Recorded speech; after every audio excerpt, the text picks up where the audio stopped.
You all set? Yes, sir. Thank you very much. Appreciate it. We just had a wonderful meeting with the greatest race car drivers in the world and some really spectacular people that won the Indy 500 for the last, for the last 4 years, or last 2 years. And Roger Penske is so incredible.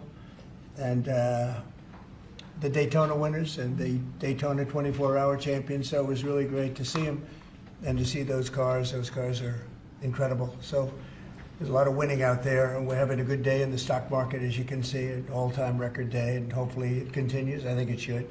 Our country's stronger than it's ever been, and somebody had to do that with, we had to take the medicine. We had to go through the operation, and that's what we've been through, and a lot of presidents would not have done it. No president would have done it, I think, but it had to be done, and I just want to thank my team, this team here, and lots of others, and Scott and Howard have been incredible, and for energy, there's nobody like this man, and for the roads and highways, boy, you've done well, Sean, so we appreciate it, very much appreciate it, and if we could, well, let's see, we're signing a lot of executive orders, and some ambassadors have been approved, Yes, sir. and we're going to start that process right now. We're honored to have Gretchen Whitmer from Michigan, great state of Michigan, and she's really done an excellent job, and a very good person. And we're working on the Selfridge, as you know, the air base. We're trying to get the air base open, keep it open. And I think, Gretchen, if you're there, and Matt Hall, the Speaker of the House of Michigan, and he's been fantastic as the Speaker. I appreciate it.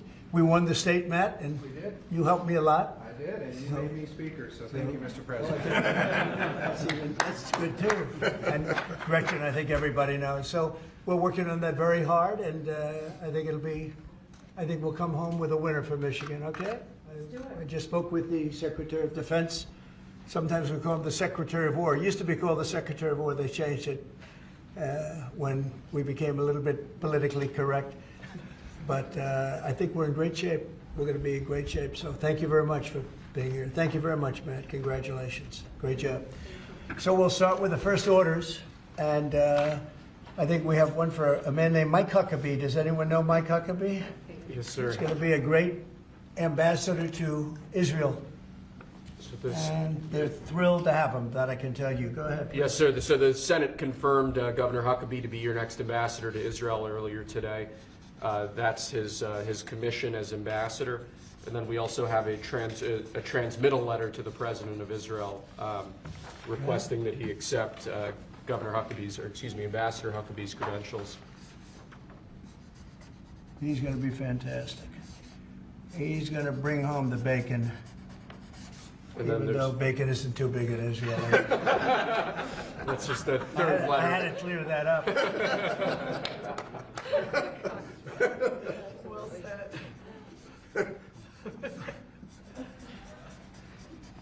Okay. Thank you, sir. Congratulations to Mike. To Mike Huckabee. Next, sir, this is a big one. As you've consistently identified, restoring our maritime dominance as a nation is very important.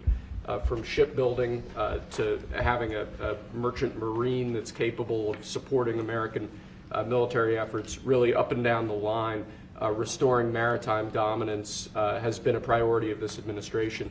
This executive order, which was prepared primarily by your National Security Council staff and National Security Advisor Waltz, has a number of very significant policy steps, all aimed at restoring American maritime dominance and ensuring that we have the shipbuilding capacity and ability to compete globally, both militarily and in the civilian space as well.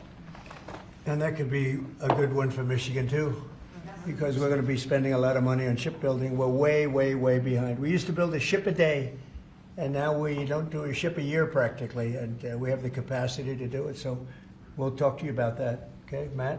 You think about that. That's a natural.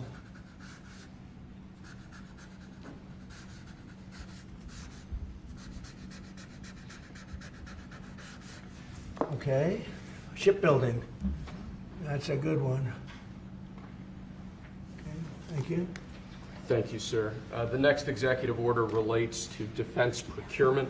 Our current defense procurement process has been criticized by many folks on both sides of the aisle as being too slow to adapt to new and changing technologies, not delivering the sorts of weapons and systems that our warfighters need in order to compete on the battlefields of the future.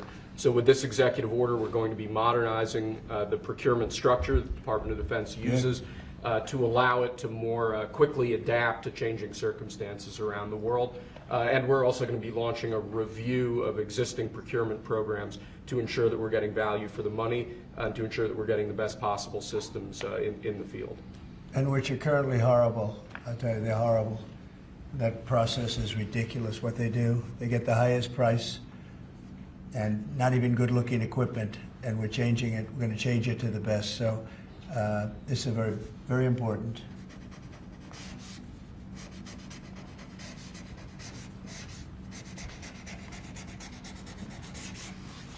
I want to say hello to Brooke.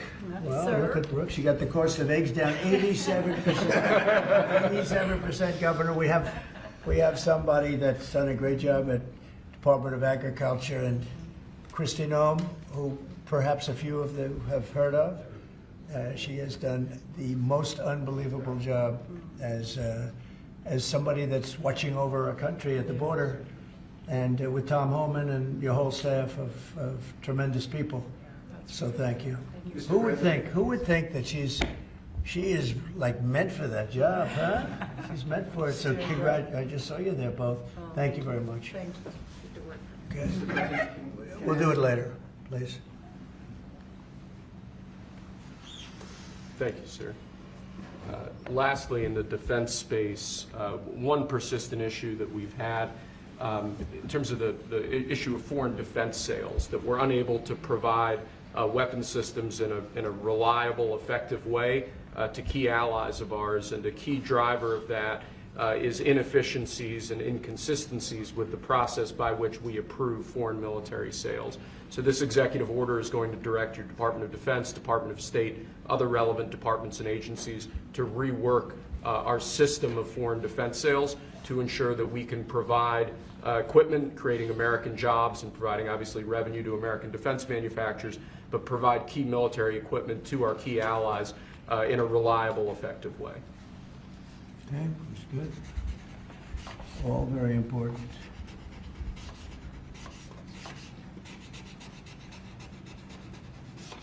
Okay? Because our budget is just about approved, and it's a big budget, and we want to spend the money properly, get the best equipment in the world. We rebuilt our military during my first term, rebuilt it entirely, beautiful. And then some was given away to Afghanistan so stupidly, the most embarrassing day in the history of our country, I think. But it's still, we have to fix it up a little bit, and that's what we're going to do. We're going to do a good job of it too. Thank you. Next up, sir, we have a series of executive orders and a memorandum all relating to deregulation, which has obviously been a major priority of your administration. The first of these is an executive order. The Biden administration launched what you've called a war on showers. They had certain regulations that basically killed the water pressure of showers and other water appliances. You can say it. Go ahead. What are the appliances? I mean, it's everything, sir. Sinks and toilets. Dishwashers, toilets, sinks. But the shower heads are a There's huge no deal. water.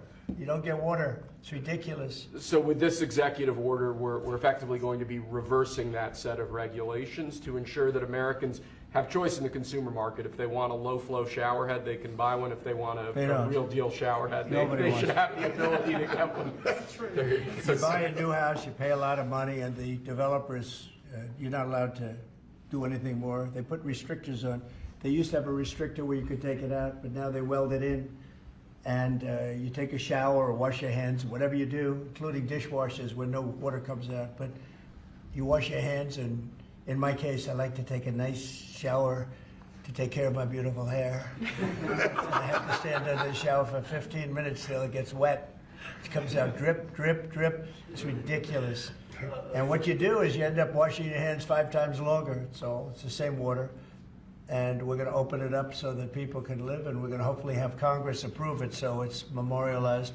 We're going to try and get all of these things, including straws, a little thing like straws. We did straws a month ago, where the paper straws were melting, they were dissolving, they weren't working well, and we went back to the plastic straws.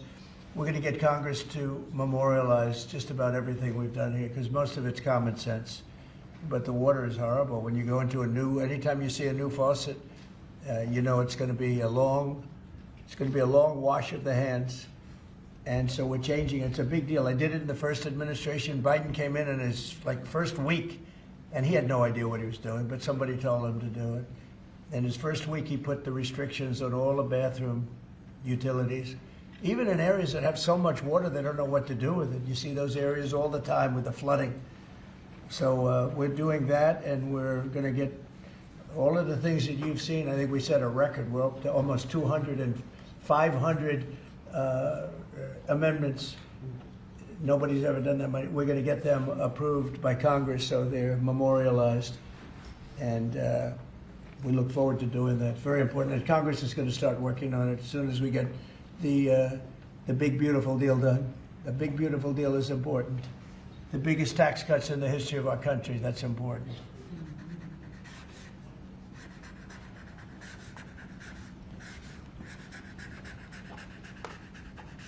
Okay.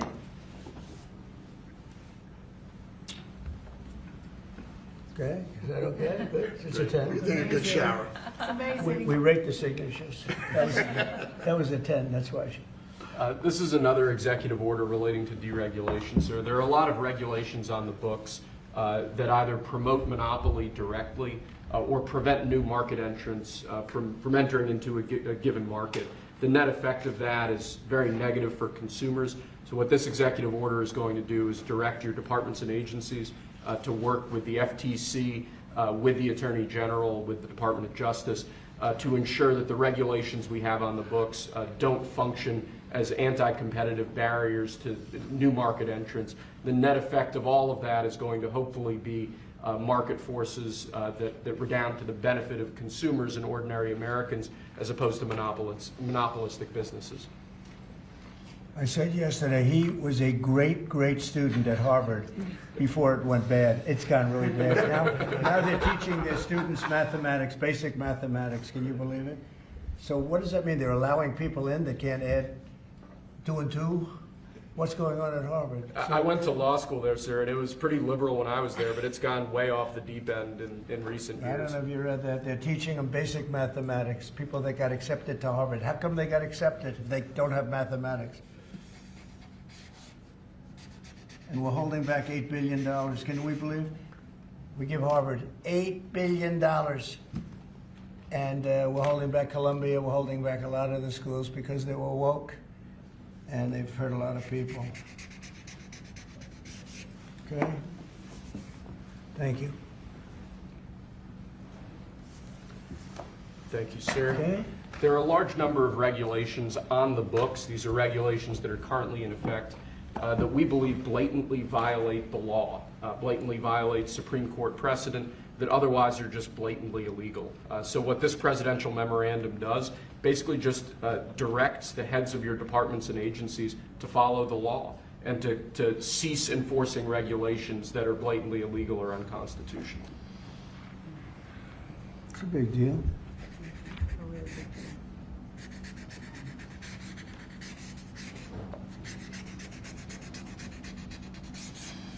It's really very important that we get these memorialized Yes, sir. in Congress. Very important for the long haul, right? Yes, sir. This is the last of our deregulatory EOs for the day. This is zero-based regulatory budgeting. The idea here is that over time, regulations accumulate on the books and in the Federal Register, and people aren't taking a close, detailed look at what's on the books and clearing them out as times change or as regulations become dated or ineffective. What this executive order is going to require is each of your departments and agencies to scrutinize on a continuing rolling basis all of the regulations they actually have on the books and sunset those that either no longer serve a purpose or the departments and agencies can't identify a specific reason for keeping them active. Okay.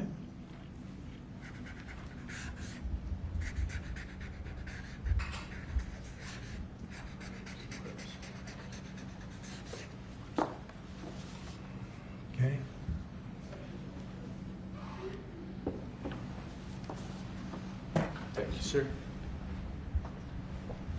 Sir, you've taken action against a number of law firms that have in one way or another been involved in the weaponization of government or actions of lawfare. One of those law firms is Sussman Godfrey, similar to what we've done previously with other law firms.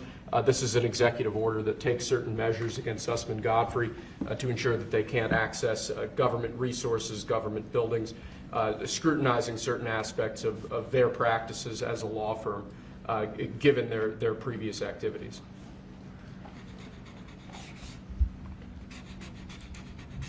And we signed with many law firms, the ones that we thought were inappropriate, and they've all agreed to pay $1 million.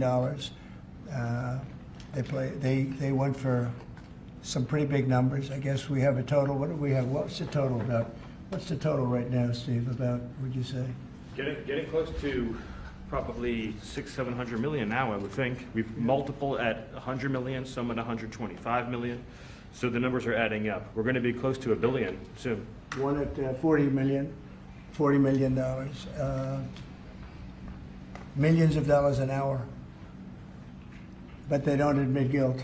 Remember that, they don't admit guilt. But, and we have another 5 to go, I think, 5 of them.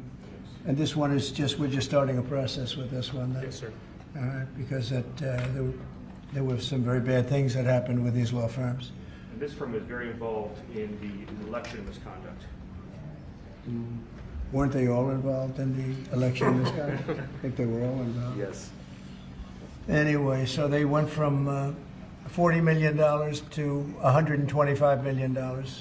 And most of them are at about $100 million, right? All right.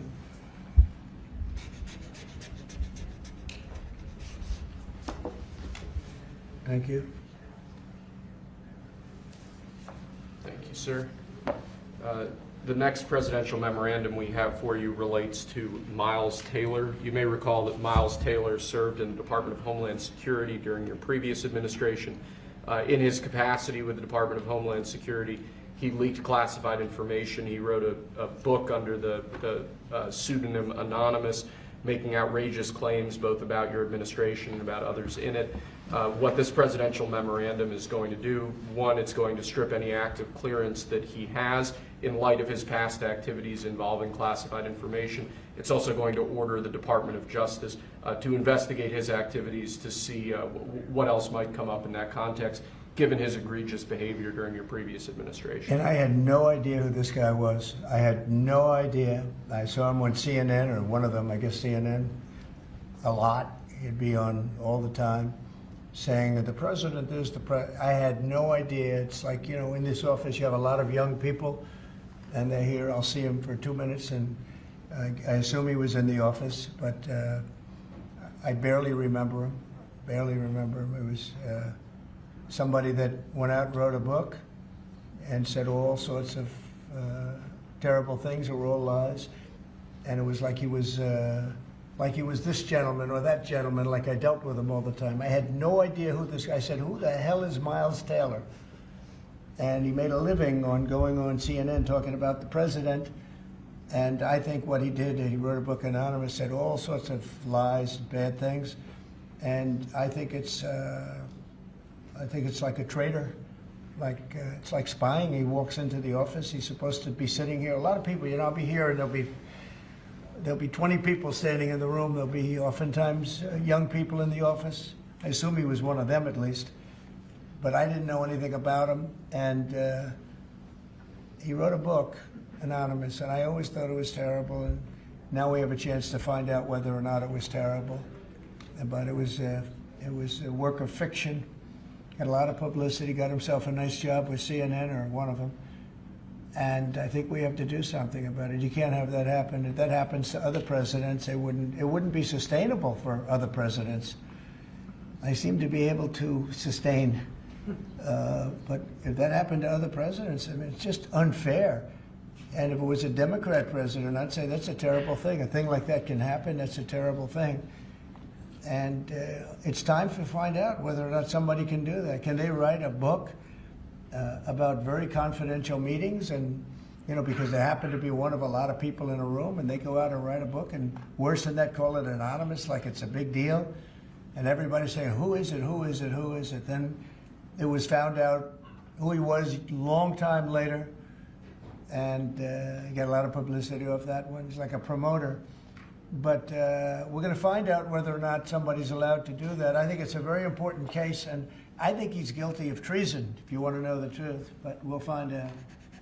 And I assume we're recommending this to the Department of Justice. Yes, sir.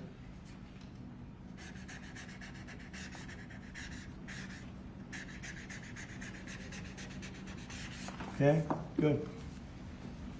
Terrible guy. Similarly, sir, Christopher Krebs, the former head of CISA. This is a man who weaponized his position against free speech in the election context, in the context of COVID-19. This is it's a similar presidential memorandum to the one you just signed. It addresses his access to government, existing clearances he might have, and further instructs your Department of Justice, other aspects of your government, to investigate some of the malign acts that he participated in while he was still head of CISA. This is another one. I don't know that I met him. I'm sure I met him, but I didn't know him. And he came out right after the election, which was a rigged election, a badly rigged election. We did phenomenally in that election. Look what happened to our country because of it. Open borders, millions of people coming into our country. Russia and Ukraine, that would have never happened. October 7th would have never happened. Afghanistan, the way they withdrew with 13 dead, but so many killed, actually. I mean, so many killed outside of the 13 soldiers, hundreds of people killed. And maybe, I don't know, never mentioned, but I mentioned it, 42 or 43 people so badly injured, the legs, the arms, blown off, the face. And this is all because of an incompetent group of people that preceded us, and that would have never happened. And this guy Krebs was saying, oh, the election was great, it was great. Well, it's been proven that it was not only not great. When you look at all these lawyers and law firms that are signing, giving us hundreds of millions of dollars, it was proven by so many different ways in so many different forms, from the legislatures not approving to the 51 intelligence agents that worked from all of the different scamming operations. It was a very corrupt election. They used COVID to cheat. And we're going to find out about this guy too, because this guy's a wise guy. He said, we've been proved this is the most secure election in the history of our country. No, this was a disaster. And frankly, we should go to paper ballots, same-day voting, voter ID, and one other thing, you should get a little certificate that says you're a citizen of our country. You get a citizen piece of paper that says you're a citizen before you can vote. But you want voter ID and you want paper ballots, and you really want same-day voting. If you don't have same-day voting, they decide to change the air conditioner. Oh, we're fixing the air conditioner. Let's move all these boxes. We'll bring them back in a few days, and then they don't bring back those boxes. We're going to have safe elections. We have to have borders. Ideally, we have to have a free press, which we don't have. We don't have a free press. We have a very dishonest press. This is an honor. We're going to find out whether or not he was right. This was a disgraceful election, and this guy sat back saying, well, I'm a member, or like he's a Republican or something, and almost right from the beginning. And he's tried to make the case that this election was a safe election. I think he said, this is the safest election we've ever had. And yet, every day you read in the papers about more and more fraud that's discovered. He's the fraud. He's a disgrace. So we'll find out whether or not it was a safe election. And if it wasn't, he's got a big price to pay. And he's a bad guy. Here's another one. I have no idea who he is. Krebs. I have no idea who he is. I'm sure he was in the room at some point, just like you're all in the room, but I have no idea who he was. So thank you very much. Those last two are very important, I think, for the country. Thank you, sir. And lastly, we just have 3 proclamations. These are the sorts of things that most presidents use an auto pen for. You obviously don't like using the auto pen much, if at all. The first of these is National Former Prisoner of War Recognition Day. This is one that you did in each of, I believe, each of the previous the years of your previous administration. Recognizes former prisoners of war. More generally, this proclamation is written to acknowledge the great steps you've made both in this administration and your previous administration on behalf of veterans, homeless veterans, others who have suffered in that way, and basically stating that it's a priority of your administration to ensure that veterans and homeless veterans are cared for properly. Good.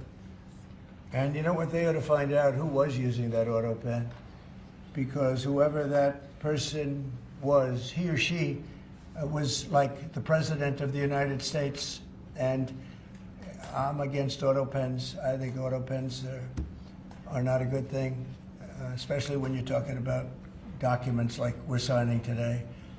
If he can't sign, then he can't be president. It's pretty simple. Let's see whether or not he could sign. But I think that should be tested. I really think that should be tested. It's another one. And you may think about it, because how can a man that, did he really know that when they gave all false information on the council, I mean, the whole unselect committee of political lunatics, they destroyed all the information. You can't get any information. They went for like a year and a half, almost 2 years, screaming and ranting and raving. Democrats plus two worse than Democrats. You had Cheney, Liz Cheney, and crying Adam Kinzinger. Crying Adam. Every time I looked at him, he was crying. The guy was a crier. But you can't do that. You just can't do that. So we're going to find out a lot. I think we're going to find out a lot. These last 3 or 4 have been they've been very, very interesting. We'll see what happens. Sir. But I don't think a president should be allowed to use an auto pen when they're signing very, important legislation. I think a president should sign it, not use an auto pen. And we're going to find out whether or not he knew what the hell he was doing. I'm sure at this point he'll say, I signed it. They'll tell him what to say. But to give pardons to people that destroyed all the information. If you destroyed information on a civil case, just a civil case, not a criminal case, a civil case, they put you in jail for that. And they found out that Pelosi was the one that was in charge of the security of the Capitol, and she knew all about it, and she admitted her guilt to her daughter, who was a movie documentary person. I'm sure her daughter's not too happy about that. I'm sure Crazy Nancy's not too happy. But we found out all the things, everything, and we go for the information. Sir, we've destroyed all of that information. If I haven't destroyed it, I wouldn't be sitting here right now. I guarantee you that. I'd be sitting someplace else. So I think it's something that we should really look at, because that's so important. The whole concept of an auto pen, because whoever's, auto pens are run by somebody. Whoever ran the auto pen was President of the United States. And I would be willing to bet that Biden didn't know, probably didn't know anything about any of it. Very dangerous, very dangerous. So you're going to check that out, right? Yes, please? sir. We're working on it right now, sir. This is just another proclamation, sir, declaring National Crime Victims' Rights Week. You've obviously made it a major priority of your administration to track down and at times deport criminals who have committed violence on our streets, who have victimized so many people. This is an annual proclamation that hopefully gets Americans to remember that when crimes occur, there are real victims, there are real people who are affected, and there are people who suffer as a result. Okay, it's very important. Thank you. I just want to add, so we're working very hard with Democrats, the governor, with Matt Hall, with a lot of transportation, Sean, and all of the people trying to keep Selfridge Air Force Base open, strong, thriving. And I think we're going to be successful, Governor. I think we'll be very successful at that. We've gotten some good feedback from Pete Hegseth and Department of Defense. And they're talking about F-16s, they're talking about F-35s, et cetera. It's a great piece of property, it's a great location, and it's a great state. So I think we're going to come back with a very good answer. We're also working on a certain fish that's taken over a beautiful lake called Michigan, right? And that's a tough one. That's a tough one. It's very, do you want to just talk about that? Sure, Mr. President. Yeah, first of all, I want to thank you for caring so much about Michigan. We've been working a long time. We couldn't get Joe Biden to do anything about either one of these issues, particularly Selfridge Air Force Base. It'll be critical to Michigan's economy and our security when you're able to deliver us another mission there. But on the Asian carp, you know, for years, when Obama was there, we could never get anyone to do anything about this invasive species that's going to destroy our Great Lakes. You know how important recreational fishing and so much of that is to our state. Because of your work, we're hopeful that we'll get a solution there and we'll get that barrier built so we can protect our Great Lakes. So thank you, Mr. President. And they're very powerful fish. I mean, I see them, they jump out of the water, they jump at the fishermen. I mean, I've never seen anything like it. And has this gotten into any of the other lakes yet? Because you would think it would be pretty easy because they're all sort of connected. Hey, Governor? It's why we're working so hard to make sure that, you know, we work with the Army Corps and erect a barrier so that the Asian carp can't Right. get into Lake Michigan. It'll devastate the ecosystem, the economy, tourism, Sure. and it's 20% of the world's fresh water is in the Great Lakes, Mr. President, which is why it's so important that as a nation we protect the We better pristine stop it waters. now. Yep. And, you know, all of a sudden, I assume the lakes are all interconnected, right? Yeah. So at some point, they're going to be in the other lakes. And so we're going to work hard on that. I spoke with the Army Corps of Engineers, and they have a method. It's a pretty gruesome method, but it's a method. And I think they know what to do. So we're going to work on that very hard. And thank you, Governor, very much. Sort of a bipartisan thing when you get right down to it. Yep. It's a very expensive thing, actually. It costs a lot. I looked at the numbers. I said, well, but we have to save Lake Michigan because these fish, they eat everything in the way, including the other fish. They eat everything. Are people endangered by the fish? I don't. I think it's, I mean, they're going to eat all the fish there. We won't be able to fish anymore, and that's a big deal in Lake Michigan. There's a lot of fishing, recreation, so it's going to be a problem there. But you're right, it's bipartisan, sir, but you're the one taking action on these issues. We couldn't get Biden to do it on Selfridge. This thing has been delayed for, what, 15 years where we were trying to do it. It started under Obama where we were trying to do it. He wouldn't do anything about it. So we appreciate you paying so much attention to this and taking action, Well, sir. I would. And the governor, in all fairness, called me about it. I had seen it, and she called me, and John James called me. And we spoke with your office. And it's, you know, I want to put that down. Really is bipartisan. It's great to see it, actually. It's great to see that. And that includes Selfridge, too. And we're going to get it done, and we'll all stand there together and cut a ribbon. Okay? Gretchen? Good. That's good. Thank you very much. It's, I'm glad you brought it up, and I'm glad you brought it up, Matt. Appreciate it. And I know you two get along pretty well, right? Yeah. About 70% of the time. Which is pretty good. I think you do. All right, good. We'll have something to celebrate pretty soon, so pretty sure about that, okay? Thank you, Gretchen, very much. Okay, do you have any questions? Mr. President, where does the TikTok deal stand, given what we've seen, you know, the tariffs Well, to it's moving China? along, but obviously I would say right now China's not exactly thrilled about signing it. We have a deal with some very good people, some very rich companies that would do a great job with it, but we're going to have to wait to see what's going to happen with China. So, Mr. President, so no, it's on the table very much. I think China's going to want to do it, actually. Mr. President, Can do you you explain plan more to? of what you believe is the end game with China? Are you waiting for President Xi to blink? How do you think this is all going to be resolved? Look, for years we've been ripped off and taken advantage of by China and others, in all fairness, but by China, that's the big one. And it's just one of those things. You know, we're making $2 billion a day right now, this country. $2 billion a day with tariffs. And they were making $2 billion a day.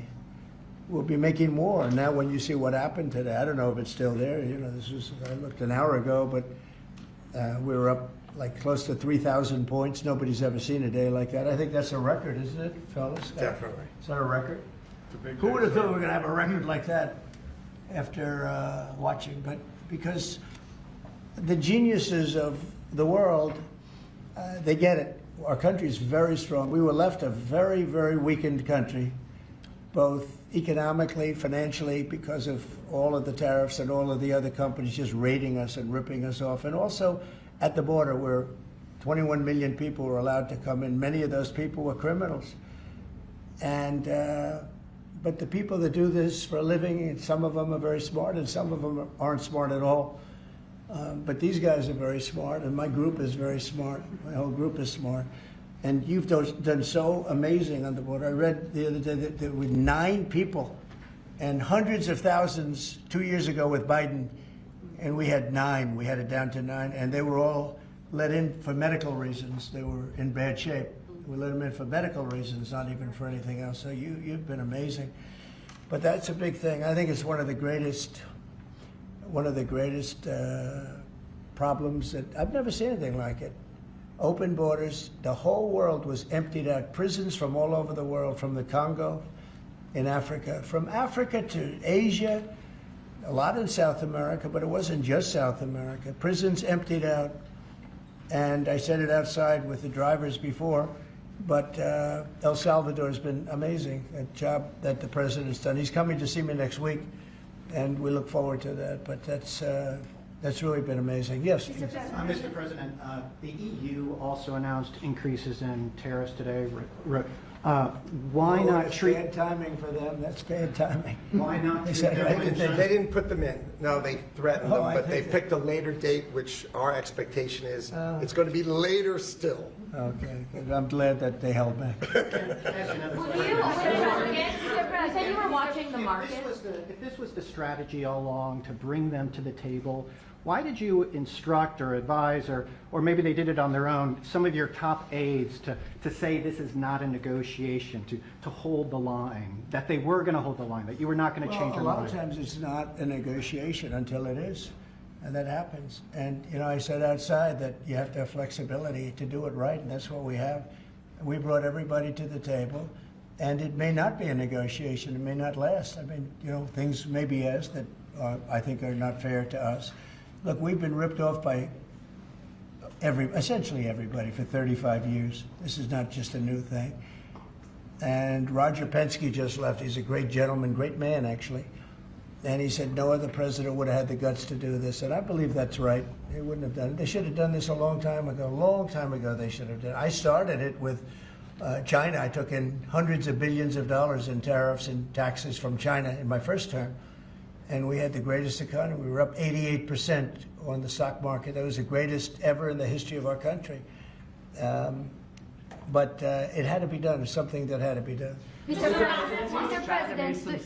Mr. President, thank you so much. Which countries will be negotiating first? Do you have any criteria? Because, for example, Brazil and the UK, they do not have deficits with the US. They have a surplus. They do not have a surplus. They have deficits with the US. So what is the criteria? And also, would you consider talking or meeting with Xi Jinping? Oh, sure. I would. He's a friend of mine. I like him. President Xi, I like him. I respect him.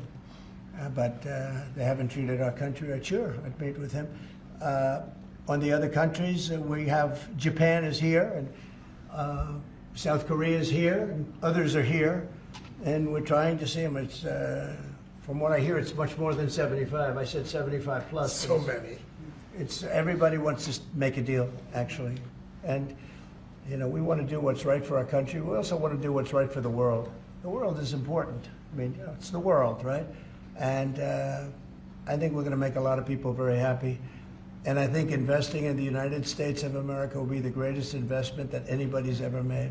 Mr. President, do we still expect to see the sectoral tariffs, so the pharmaceuticals, steel? Is that something you're still considering moving forward Yeah, with? well, I will be, because we want them coming back. You know, we realized during COVID that we don't make our drugs and our pharmaceuticals in this country. So I realized that, and it was a big realization. We had to go to China to get drugs. We had to go to other places. I won't even mention the names, but we had to go to other places. We don't make it, and that's because we let them leave. And now if they want to come back, we're going to put tariffs on the pharmaceutical companies, and they're going to all want to come back. They're going to come back.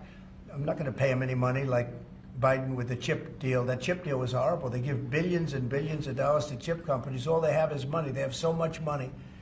and they give billions of dollars, and they're just going to keep the money. They're not going to spend it. And the only thing that's going to bring them back is you say, we have a barrier. You have to pay 50% or 100% or 200%. And if they have to pay that, they're going to say, we're not going to pay that. We're going to build here. And that's what happened. We're the biggest, most prestigious chip company in the world, spending $200 to $300 billion. Think of that, $1 billion to build essentially one massive plant. It'll be one of the largest plants in the world. And we're going to get them very quickly. We're going to get them energy. We're going to get them the electricity they need and the energy that they need. And it'll be approved by Lee Zeldin, a total professional.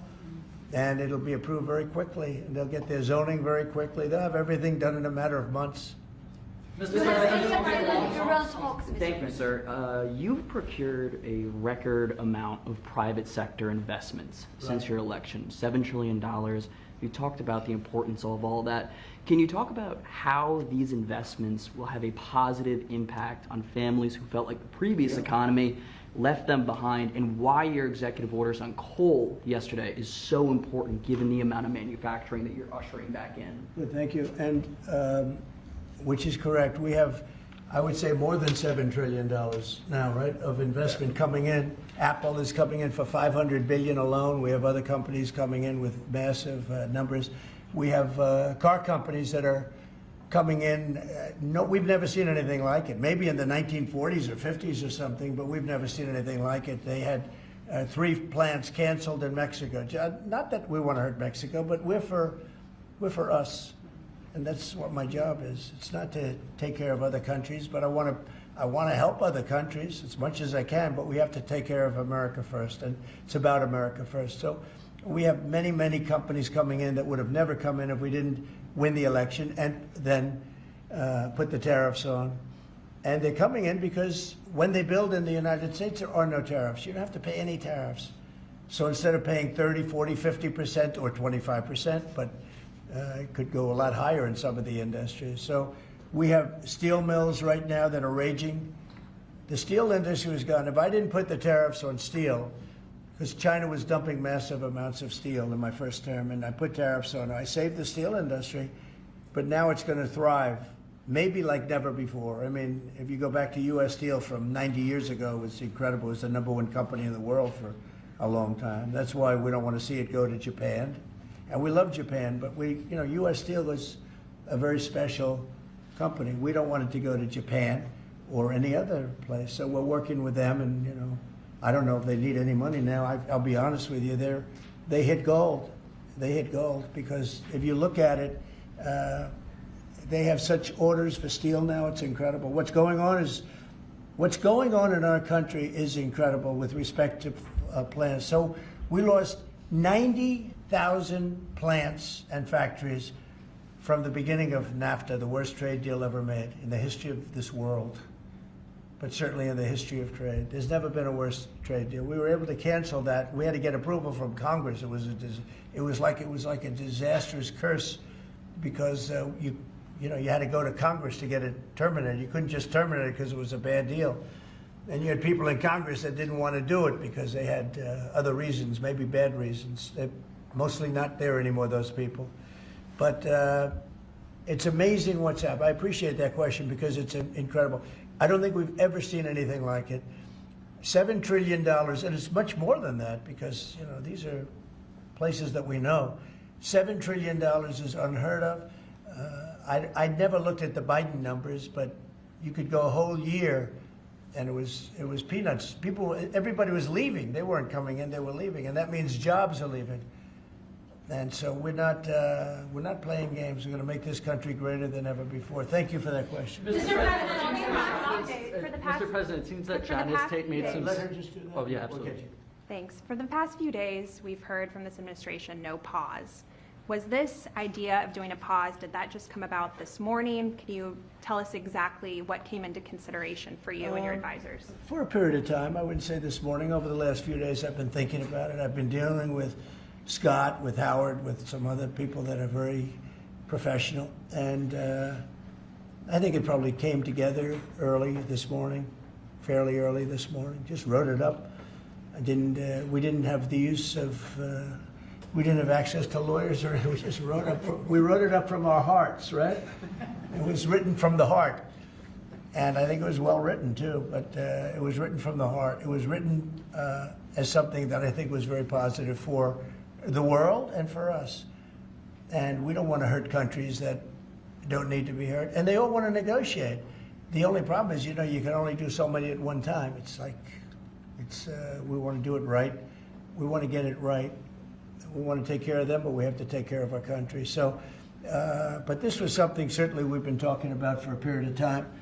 And we decided to pull the trigger, and we did it today, and we're happy about it. I didn't know it would have that kind of an impact, but it's, you know, I think they have the biggest increase in the history of the stock market. That's pretty good. That's pretty, you're almost, you know, if you keep going, you're going to be back to where it was 4 weeks ago. But it was a sick market 4 weeks ago, you know, because this trade was sick. It was only a question of time. I don't blame the tariffs. I think the tariffs just sort of magnified what was happening. It was sick. Biden allowed these people to get away with murder. Biden allowed China to just take advantage of us. We had like $1 trillion deficit with China, $1 trillion deficit. So that was going to only be a matter of time. I think the tariffs brought it out faster, and they magnified the problem. But I think this was a problem that existed far beyond tariffs. This was a systemic problem, and we're going to cure that problem. And maybe to a large extent we have, because we've revealed it, and we've revealed it very strongly. Yes, sir, please. Thank you, Mr. President. So it seems China's made some serious missteps here in these negotiations, and Secretary Bessent said earlier you may have goaded them into a tough position here. I'm wondering, are you in a way putting together a coalition against China in terms of trade here? No. Well, China, look, they're very capable. And I don't blame China for what happened. I blame the people sitting right at this desk, right behind this desk, or another desk. You get your choice of 7. I happen to pick the Resolute. But I blame the people sitting behind in this chair, or behind this desk, for being stupid, incompetent, or not having courage. This should have been done years ago. This should have been done before Obama, in all fairness. Not only Biden, Obama. This should have been done many years ago. This started with the World Trade Organization, which was owned by China. It was owned and paid for by China. They didn't even have to do things. They considered them a nation that was undeveloped. They said they were a developing nation. Well, we're a developing nation too, if you think about it. Look at our inner cities. Look at what's happened. I think we're starting from ground zero there, right? So we're a developing nation too. No, I don't. I know it's a lot of people take heat for saying it, but I blame the people sitting at this desk more than I blame China. If China can get away with what they got away with taking hundreds of billions and trillions of dollars right out of our pocket because our people here were stupid, they were stupid people. Maybe corrupt, I don't know. I don't know how you can be that stupid. How do you get to be president and you're stupid? But they certainly weren't courageous, and they allowed this to happen. And with Japan and with many other countries, it took advantage of us. I mean, we had deficits with almost every country. I used to read these things. The first term I'd read them. I'd actually read the agreements. I'd say, how could anybody agree to this stuff? So certainly they were rough, and they were tough, and they were smart. And you can blame them, but I really blame the people that allowed them to do it, because you know, if you could read first grade and you could read these agreements, you'd say, these are terrible deals. I actually used to say, who would allow deals like this to be made for our country? And maybe it's people that didn't care. Maybe it's people that weren't courageous. Maybe it's people that were corrupt. I don't know. But I blame those people more than I blame anybody else. Mr. President, you've been very specific in saying that you would like the EU to purchase U.S. energy. Is there something specific that you would like China to do? Well, you'll be hearing about that, yeah. There are a lot of things I'd like China to do. Are there some examples? There are a lot of things that I want China to do, and I'll be telling China what that is. Not you, but I'll be telling China. Mr. President, Iran, you said the other day that if they do not agree to a potential nuclear deal, that it would be very dangerous for them. What specifically well, they did you can't mean? have a nuclear weapon. Did you mean military action, though, if they don't agree? Oh, if necessary? Absolutely, yeah. And do you have a deadline for these Yeah, talks? I do. And You're talking about with Iran? Yes. Yeah, I They're do. saying it's not Do you want something negotiable. definitive this weekend, or do you see this as the start of a process? It's a start. Do you have a timeline? We have a little time, but we don't have much time, Who is starting the because we're not going to let them have a nuclear weapon. Is Can't it let them have a going to nuclear be weapon. there, Mr. President? And we're going to let them thrive. I want them to thrive. I want Iran to be great. The only thing they can't have is a nuclear weapon. They understand that. When is You know, the people are so incredible in Iran, and they're so smart. They're very smart people. But, you know, they're in a rough situation, rough regime. But they understand, and the leaders understand. And I'm not asking for much. I don't, they can't have a nuclear weapon, and I've said that. And I was a little bit surprised, because when the election was rigged, I figured they'd get the weapon, because with me they were broke. They were broke. They had no money because of the sanctions. Nobody could buy oil. We did that to Venezuela just recently, and we'll do it to other countries if we have to. When is the clock I running want on this? to see Russia and Ukraine make a deal. They got to make a deal. When schools get blown up and bad things happen, like I'm hearing about, it's no good. I hope we're going to make a deal with Russia and Ukraine. But with Iran, yeah, if it requires military, we're going to have military. Israel will obviously be very much involved in that. He'll be the leader of that. But nobody leads us. We do what we want to do. When would the clock run out on the talks? Before Say- you might, when would the talks need to conclude before you might do military? I can't really be specific, but you know, when you start talks, you know if they're going along well or not. And I would say the conclusion would be when I think they're not going along well. So that's just a feeling. Mr. President, on the subject of U.S. troops stationed in Europe, do you have any plans to reduce the number of U.S. troops in Europe or in other NATO countries? Well, good. I mean, it depends. We pay for military over in Europe. You know, we don't get reimbursed by much. South Korea too. So it'll be one of the things we discuss. That's unrelated to trade, but I think we'll make it part of it because it makes sense. Be nice to wrap it all up in one package for each country. You know, it's nice and clean, and we have plenty of law firms. These are great law firms that we signed with, the best. And I think part of the way I'll spend some of the money that we're getting from the law firms, you know, in terms of their legal time, will be, if we can do it, I think we can do it, using these great law firms to represent us with regard to the many, many countries that we'll be dealing with. We'll have good lawyers representing us, but we want to have good lawyers, and these are the best, considered the best lawyers in the world, right? I mean, considered the best in the world. I don't know. They just went off a little bit. Mr. President, two questions. On Iran, do you have an update on who will be participating or conducting these conversations? Will Witkoff be there on Saturday for these direct talks? And on China, some economists are saying that right now is technically embargo on China with 125% tariffs. Are you concerned of escalation beyond the trade war with China? No, I'm not concerned. I think President Xi is a very smart guy, and I think we'll end up making a very good deal for both. But, you know, we've been treated so badly for so many years. Again, we allowed that to happen. We've been treated so badly for so many years. But, no, I don't expect that. I think President Xi is one of the very smart people of the world, and I don't think he'd allow that to happen. And we're very powerful. This country is very powerful.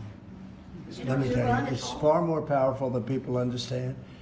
We have weaponry that nobody has any idea what it is, and it is the most powerful weapons in the world that we have. More powerful than anybody, even not even close. So nobody's going to do that, but I think that if that's what you're referring to, maybe it's not. But just in terms of basic escalation, which is what you said, no, I think that President Xi is a man who knows exactly what has to be done. He's a very smart man. He loves his country. I know that for a fact. I know him very well. And I think he's going to want to get to a deal. I think that's going to happen. We'll get a phone call at some point, and it'll be off to the races. It'll be a great thing for them. It'll be a great thing for us. It's going to be a great thing for the world and for humanity. Do you have plans to meet with Putin in Saudi Arabia? At some point, I will. At some point. In Saudi We'll have to Arabia? see. I mean, we have to get there right now. You know, we got to get there. In the meantime, they're losing 2,500 on average young people every single week. Think of that. 2,500 people a week. It's not even conceivable. We got to get there fast. Do you think A couple of more. Yes. you'll have to increase tariffs on China even more before they come to the table or give you a I phone call? can't imagine it. No, I can't imagine. I don't think so. I don't think I'll have to do it. I don't think we'll have to do it more. We calculated it very carefully. By the way, when you hear 100, a lot of people charge much more than that. Canada charges much more than that to our farmers, our dairy farmers. Many people charge much more than 100 or 125 in this case.